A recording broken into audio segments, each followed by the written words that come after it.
Welcome, everybody. I'm so happy to see you here today. We're going to have an amazing discussion with my panelists. We are going to be talking about trust, the trust economy. And since a world of COVID, the world has moved to digital. And trust is the key to unlocking billions. Thank you, Kirsty, for that line.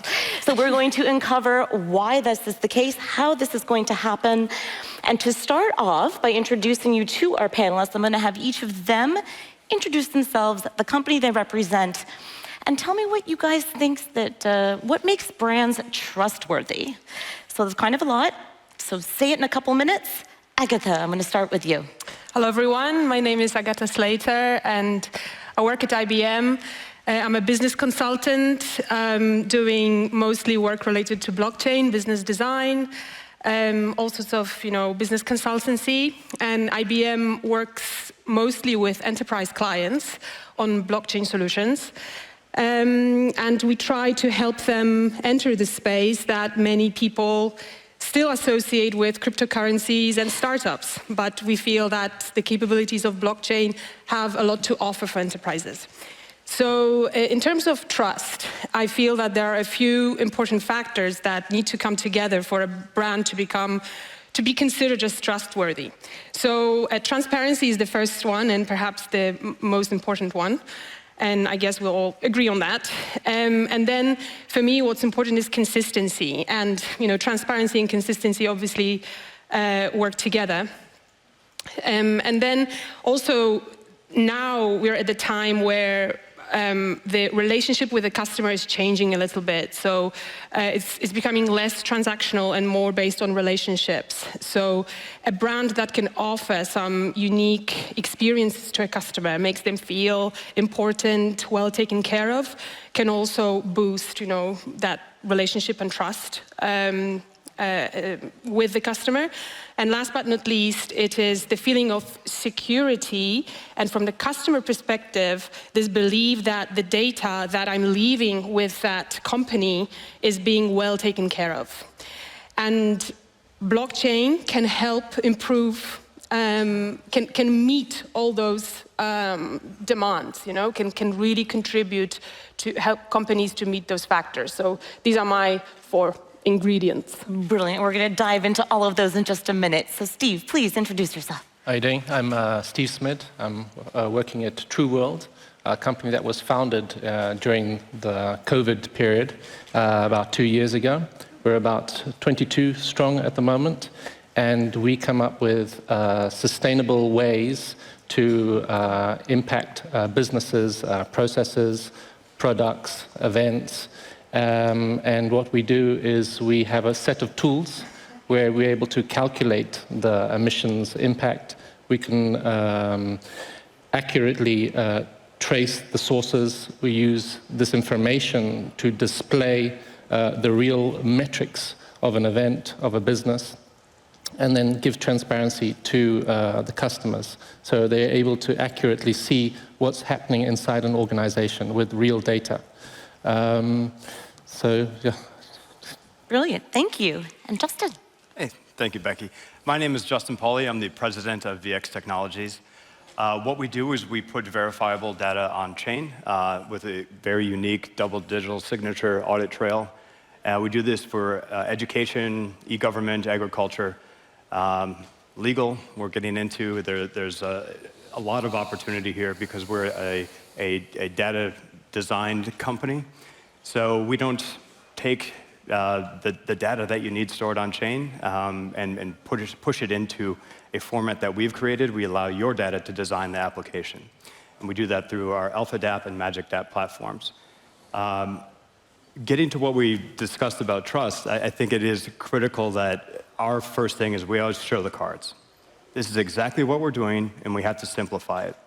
If our process is clouded in any way, you can just see the trust level diminish. And so when we speak with our clients, we have to be very upfront about the process that we're taking, the safeguards we have in place, why they are important, but also give them the empowerment to understand them. So a lot of it's teaching, but then how they can use these tools on our platforms to get over regulatory hurdles. which builds trust because we know that they're coming ahead of the time, so part of it's research on our end. And then I think the final thing is making sure that we have a commitment from our company that we are in markets, we have these relationships, it's not transactional. We are a US-based company, but the majority of our sales agents are not in the United States. We have to be where the companies are that we're serving. So I think put those all together, and that's how we can build trust. Outstanding. And Kirsty. Hello, my name is Kirsty Barany.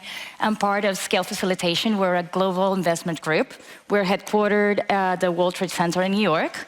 And I have the blessing to head the innovation program, the investment program for startups and SMEs. So essentially what I do is I scout all around the world for the most innovative companies and most innovative founders and foster their potential.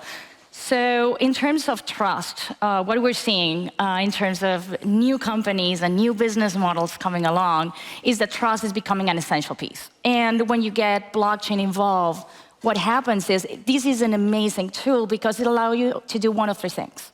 Either you reduce your liability and enable new business models that never existed before, or then you reduce cost, or you generate more revenue by engaging your customers in new ways.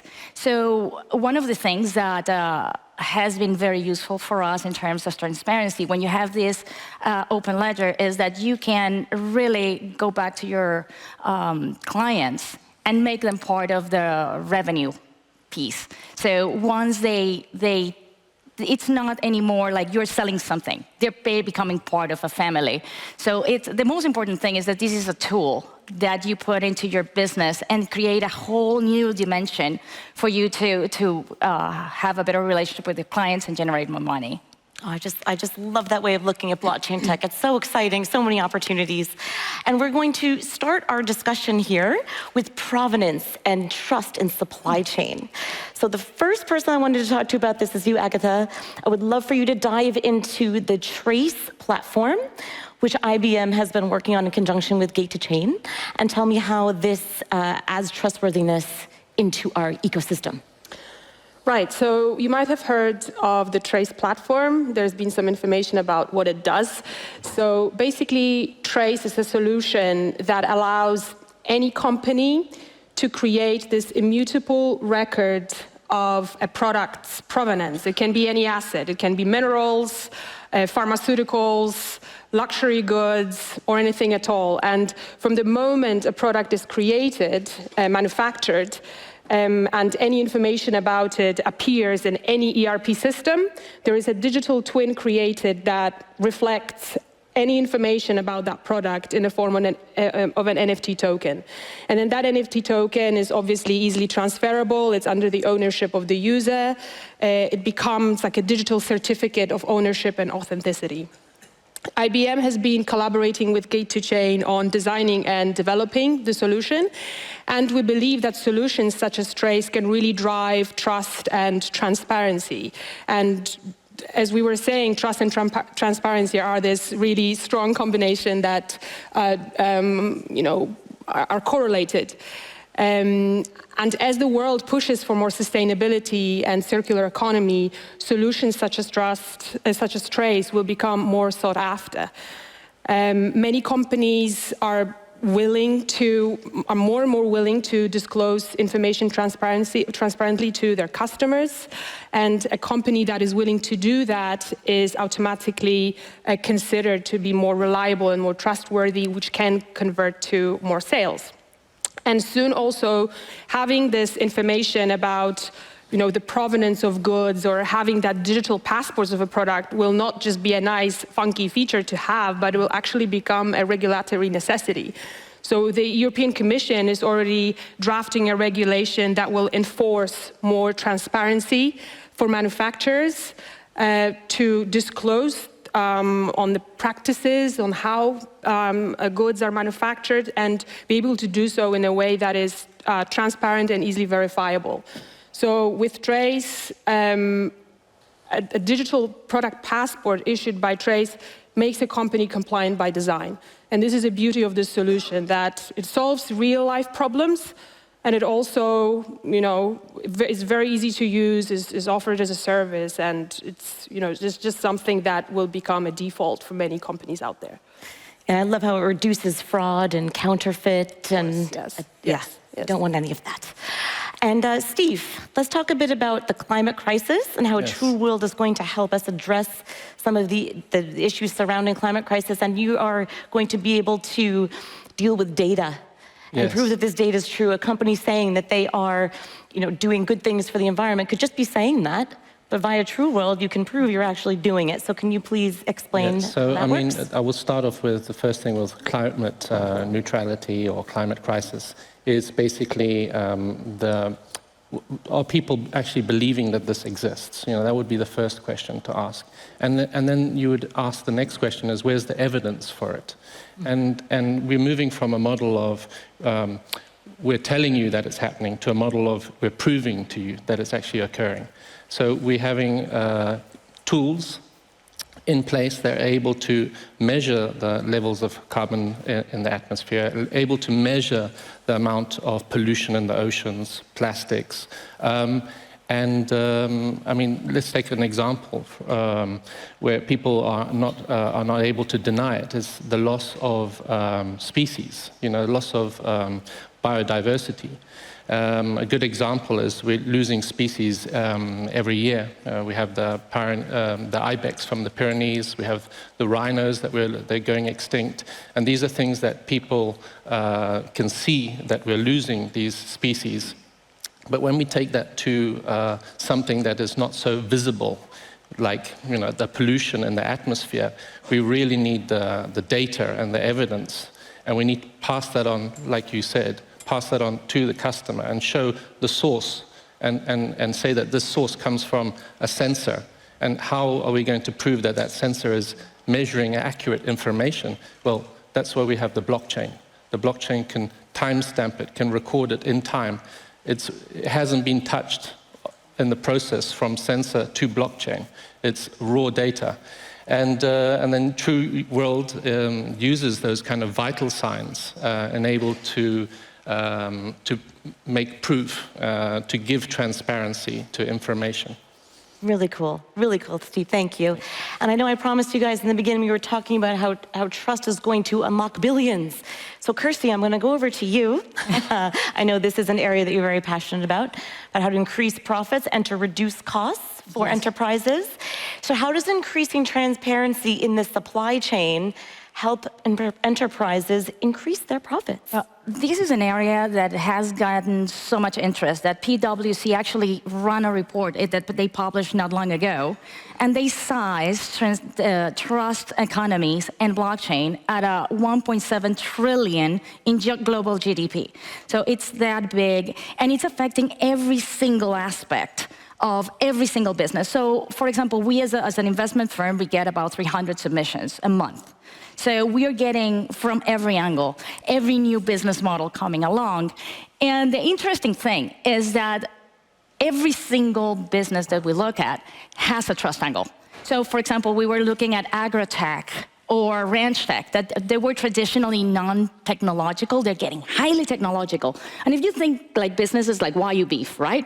So now you can trace the DNA of the cow, where it was raised, how much water it drank, how much did it walk, and then trace all that chain until the plate. So for the rancher, there's obviously the lower cost because now they have all the data about how they are raising the cows, how much is it costing, what are the resources, and all that good stuff.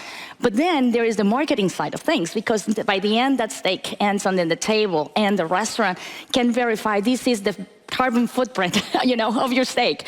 And we are moving into that economy. It looks a little bit outrageous to think that that's where we're going. But yes, all these models are coming along, and there's value to be unlocked. So for me, these are all, it's a suite of tools that you can apply to the different aspects of business. And most importantly for me, I don't think that the next billionaire has already invented.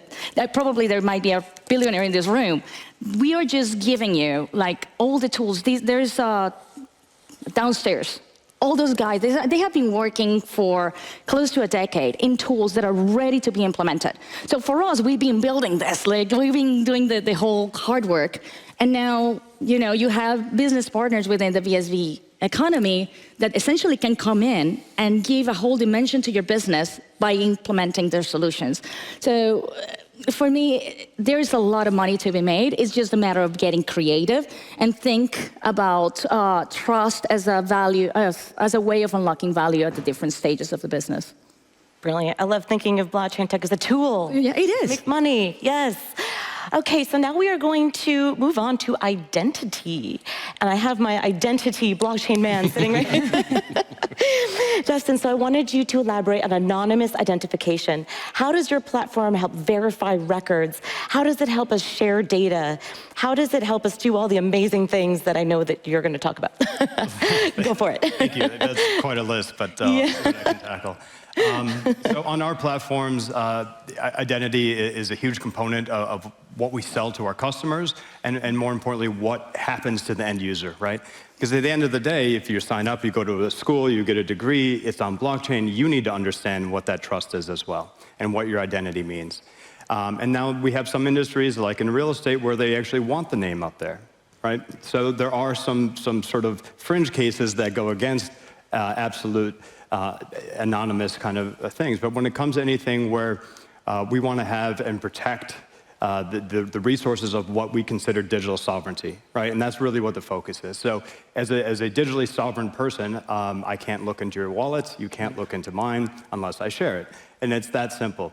So that very anonymous or pseudonymous data that we put up on chain for in health, education and eGov and things like that, it still has an audit trail, and that should be there, but then who the end recipient is obviously private to them and their wallet.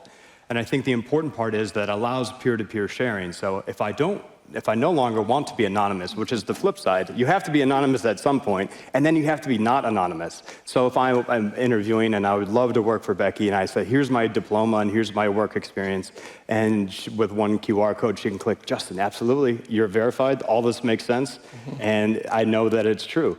But she still has to know I'm Justin, right? She can't just say we're hiring some anonymous person. So it's up to that individual end user to control their identity. So they control the anonymity for themselves. And I think that's the critical part. The data is anonymous, but how you use it in the real world has to be then come non-anonymous or named. So I think that's the big differential. And obviously, as you said, the tool sets that have been built over years, and all the protocols that we use layered on top of each other, because it's not one. At VXT, there's not just one protocol that we use. There are many that we layer together to have the strongest bond for anonymity on chain. Oh, really? Kirsty, yeah, actually, it's funny, like that, I created a model based on anonymous exchange of data. So we all have heard of the horrendous Tinder swindler and all the lack of safety in the dating world, right? And it's always been a crazy thing because all you do is you meet somebody online, they give you a name, an Instagram code, and then you are supposed to do a background check on these people. But you're doing a background check based on information that they gave you. You don't have no way of verifying. So what these tools allow you to do is now everybody owns their own data and third-party verified data. So my background check is mine, your background check is yours, and let's say we're going on a date, and now we can choose to exchange our profiles based on our connectivity in the dating app, but you don't know that I'm Kirsty. Right. I don't know you're you. So at the end of the day, we can do that background check exchange very efficiently without really revealing a lot about us. Right. And you can feel comfortable. Valid, right? Yeah. It's not just, here's my resume. Yeah. This is a valid resume, right? Yeah. And so if I had changed my name and I'm not Justin, I'm someone else, if we exchanged, then that information would come up as invalid and go, Justin's not who he says he is. I don't know who this person is. And so I think having those things in place, especially in the peer-to-peer section of taking something that is anonymous, obviously that digital sovereignty, the data that you own, and then flipping it and actually utilizing it in the real world is so critical. Really cool. And Agatha, I was hoping that you could add to this. We've discussed this subject many times. Yes. Yes, please go ahead. So as you know, I have views on digital identity as actually becoming one of the pillars of this new digital economy, new digital decentralized economy. And this is becoming more and more important as we start thinking about not just blockchain, but a whole technology stack around it, innovative technology stack. Think of, let's say, the IoT infrastructure that is developing and the amounts of data that is being generated through IoT devices. Steve will have a lot to say about that. And think about solutions such as AI that are emerging and that each and single one of us is already interacting with, like ChatGPT. If you start connecting all these different technologies together, then this problem of how do I protect myself in this growing technical infrastructure becomes super important. So for me, digital identity is an absolute fundamental that we need to take care of in order to not end up in this scenario where big players will be controlling, our data in the background invisibly, and it's already happening. And it's actually pretty scary, because if you think about the data that is being pushed via ChatGPT, it gives the companies that own it power. And it's not just the information about what is happening about the world today, but it's predictive data as well. They will have information about what can happen in the future. And that's very scary. So tools, as you say, such as digital identity can really help us protect us. And we're not talking only about identity of humans, but machines as well, And that identity also becomes an enabler of a new transaction system between these different infrastructures. So think about machine-to-machine payment capabilities, or you as an individual being represented by a virtual assistant who's able to transact on your behalf or search for value on your behalf. You need to have that identity as something that protects you. And for me, what's important as well is we talk about these solutions like they are there, but the next big question is how do we bring this to life, right? Because it's a very different story talking about this in panel discussions, let's have this amazing future. But I work in a situation where actually on a daily basis talk to enterprises, governments of how to bring this to life. And this is very difficult, and especially for digital identity. Who is the first party to bring this to the market? Should it be business? Should it be governments? Are we building this awareness bottom up? Or does it have to come top down? These are all the questions that need to be addressed. And there are solutions emerging already. So the EU is working on the EPSI infrastructure. I don't know if you're aware of it. It's the European Blockchain Services Infrastructure. It's a pan-European network of nodes hosted by each member states with the goal of building, solutions on top of it that will aid member states and individual citizens of the European Union. And digital identity is one of the fundamentals that will drive this exchange of value. So in this digital identity ecosystem, we need what we call a minimal viable ecosystem. So we need parties to come together and agree, okay, let's exchange that information about a citizen in some use case. So it can be university certificate credentials. This is one of the use cases that the EU is trialing out now. So you have got a university degree that you've obtained from University X, and now you want to disclose it in a different setup and unlock some sort of service. And of course, this becomes like a cross-border implementation. So you need someone who is the holder of that credential, that is you, the owner, and that information becomes under your ownership and your control at all times. And then you have someone who has issued that credential. They have to be on board, they have to be a part of that minimal ecosystem. And then you need a party that will be able to verify that solution for you. So a municipality or some other institution. So we need to onboard many different institutions and organizations to actually put that to life. It's not an easy matter. So for me, you need to have that top-down layer as well, some institution, a government that will try to push these solutions down. Of course, you need to be able to raise awareness and educate the people as well as through the privacy, ownership of data, and that awareness I feel is building, especially for younger generations. So there's a lot of research that shows that millennials and Gen Z are becoming more and more aware of what's happening with their data and much more expectant of some, trustworthy practices and handling of their data, but they're also willing to give away more data, There's an interesting McKinsey report that shows that. Sorry. No. All absolutely amazing points. And Steve, I would love for you to elaborate on governments. I know TrueWorld is working with governments, and Agatha mentioned also you work with IoT devices clearly. Yes. Talk to us about identity and how that ties into both of those areas. Just to go back, what everyone's agreeing with is that who issues IDs, who gives you the identification is the government. So it's where people, customers, what they really rely on out of any institution, any organization or company is governments. At the highest level, is the government information has to be accurate. Those records need to be accurate. And from that, you can use third-party verification that says that, yes, you are using an application or a platform, and that information on that platform corresponds with our records. So that's the initial start of all of this. And just going back to what you were saying beforehand, we're moving from a very centralized way of storing information, where the Silicon Valleys amass large amounts of information. And we're moving to a model where, like you said, people are starting to take back their information. But where are you storing that information? Are you storing it in a fake identity, or are you storing it inside a wallet that's linked to a real ID with real government proof and credentials? And I think that that's also going back to the whole transparency and how we're linking that through. And I have a vision that one day people will be able to go to YouTube or go on social media and not have to pay advertising, that will come out through microtransactions from their wallet and linked to an actual ID. And whether they want to share that information is up to them.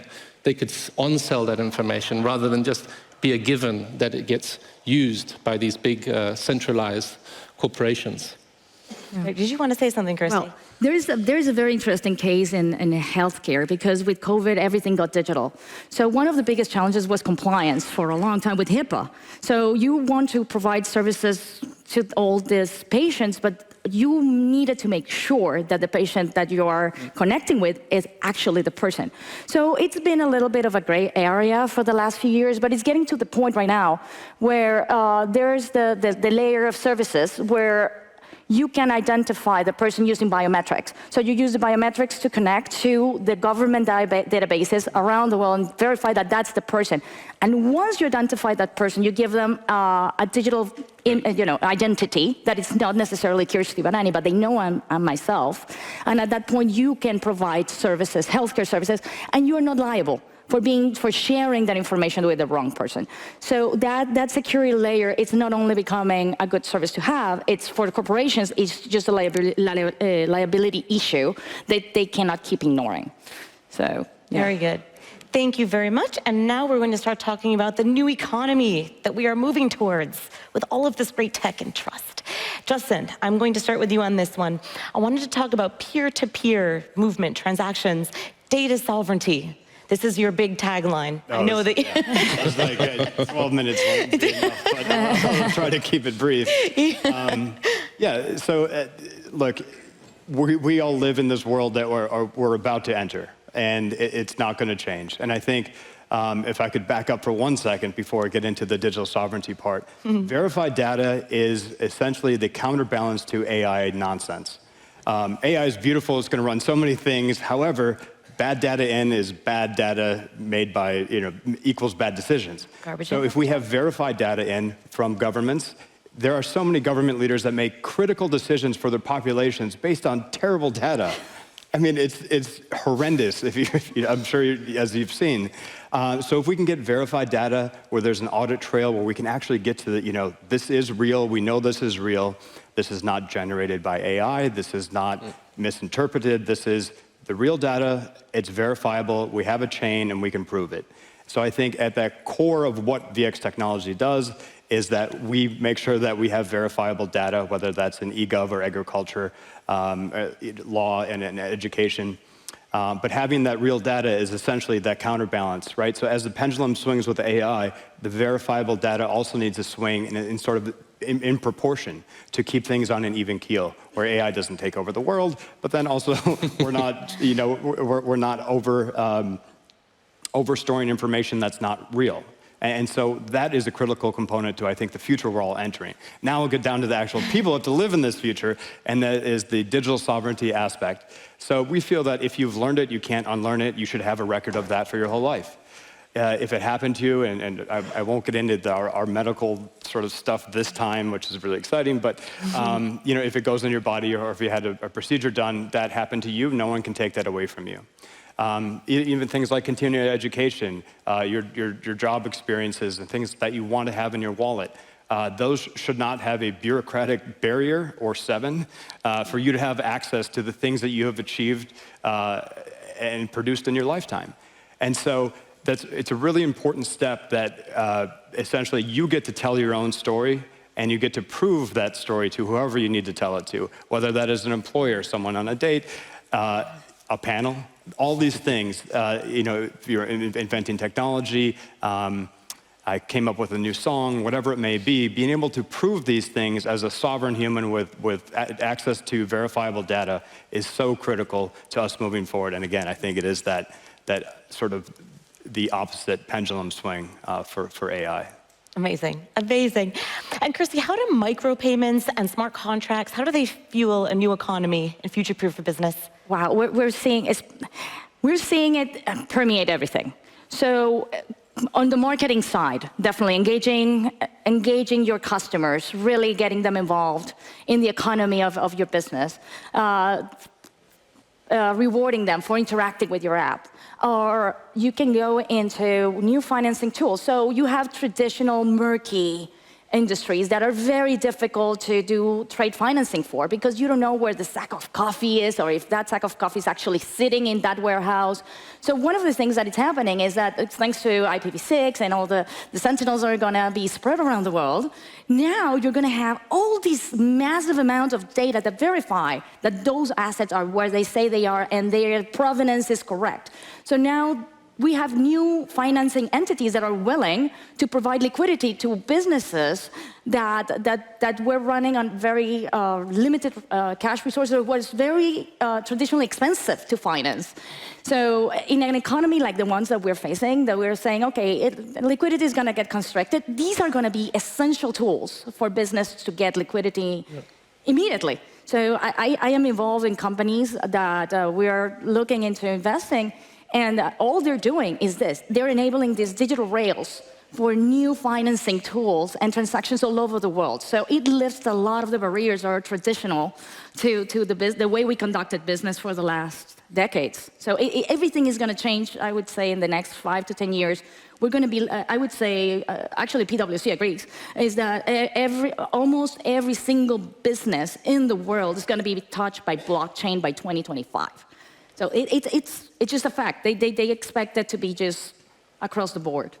Amazing. Yeah. And Agata, can you talk to us about how blockchain tech is going to decrease costs, increase efficiencies? I know you have lots of thoughts on it. I do, but I would like to flip the coin because, again, you know, I work mostly with enterprises, and when you go to enterprises with the value proposition of, you know, you can optimize with blockchain, you get the reaction like, meh, you know, I can optimize in many different ways, and this story is kind of old, you know, at this point.